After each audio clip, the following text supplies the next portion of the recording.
Hey guys, it is me, Vizonex, and it's time for another Pybricks tutorial. And today I have changed up the base from my previous video because I wanted to show something that's pretty cool with these types of hubs that cannot be done with a regular Power Functions unit. And that is that you can fit these 9x9 battery boxes into 11x15 Technic frames with the motor as well.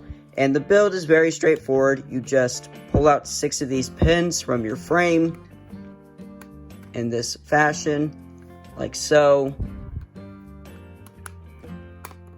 And then voila, comes off like that. I have it wrapped around so that way the wire doesn't get in the way, but it's really easy and you could probably build this yourself. It's not that hard to put together. You can pause the video if you need to look at this a little bit more closely, but there you go. There's your look at my new base for testing out some of our code today that we will be working on. And I said in the last video that the next episode, which is this episode, that we will be talking about for loops. And I'm going to try to explain that as best as I possibly can. Now, we are in a different spot today. I did want to try using some lighting, so we are next to a window. So I hope that I'm getting out some better quality by doing just that. So now, once again, as I explained, we will need to open Pybricks, and then we can begin. Now that we're in Pybricks, we're going to reconnect our hub, and we're going to then get started with our amazing code. So if you forget what I did in the last video, where I connected my Technic hub, we're going to connect it by pressing the install firmware button, and I'm going to hold down on it since I was using my Control Plus set last time. Otherwise, you should just be able to turn it on, and it should be easy for any of you that have already paired it.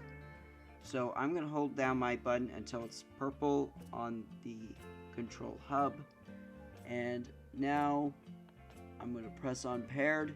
We're going to pair it, and what that's going to do is it's going to flash for a bit, and I will show the flashing sequence for screen,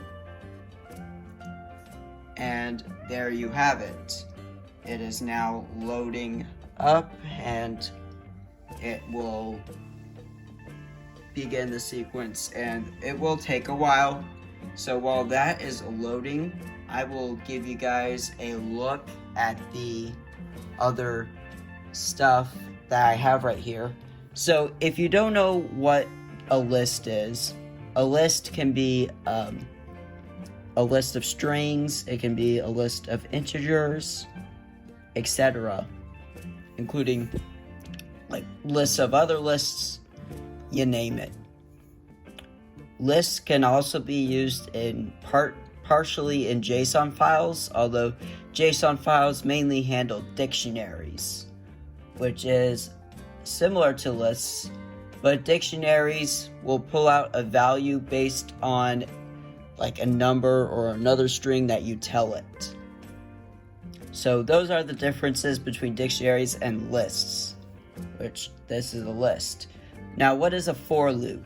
A for loop goes through everything within a list, and it's also known as a generator. And what a generator does is it generates everything within a list.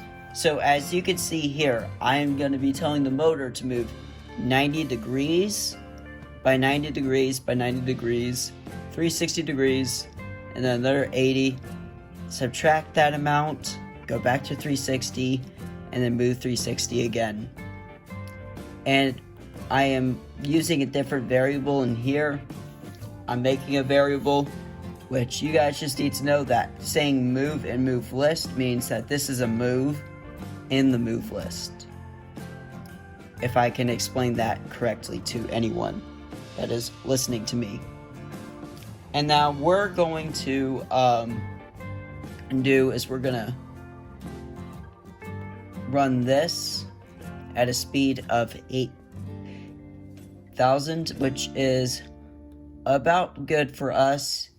You guys don't need to know what these are just yet. I will explain them. Even I am confused about what these do, but for now, what you need to know is that the target angle will be moving a certain amount, and that we will be using the run target move, and we will be waiting 2 seconds each time. Alright, I will wait for this thing to be done now, and we can begin. So I will now press play on the Technic Hub after I have connected it with Bluetooth. And I'm going to pair it right now. And it should pair. Yep, it's paired. Alright, so now I'm going to run what I've just explained to you guys. Starting right now. We're going to download and run this program. And it should run.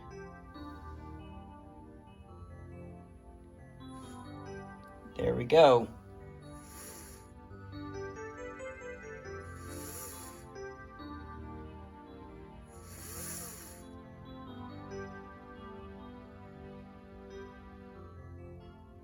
And there we have it. We can also change up the string in our move list, and I will do that right now.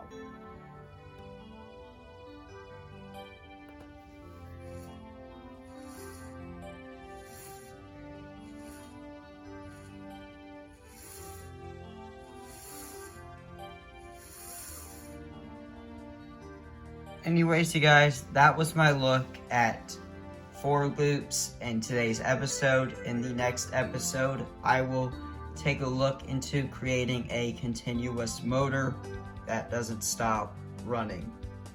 Anyways, guys, let me know down in the comments what you think of this. If this is amazing, if this is great, if you're excited to learn more. And I will leave a link in the description to the code in a paste bin where you guys can copy and paste the code if you ever get lost in this tutorial. Anyways, you guys, be sure to like, share, and subscribe, and I will see you all in the next video.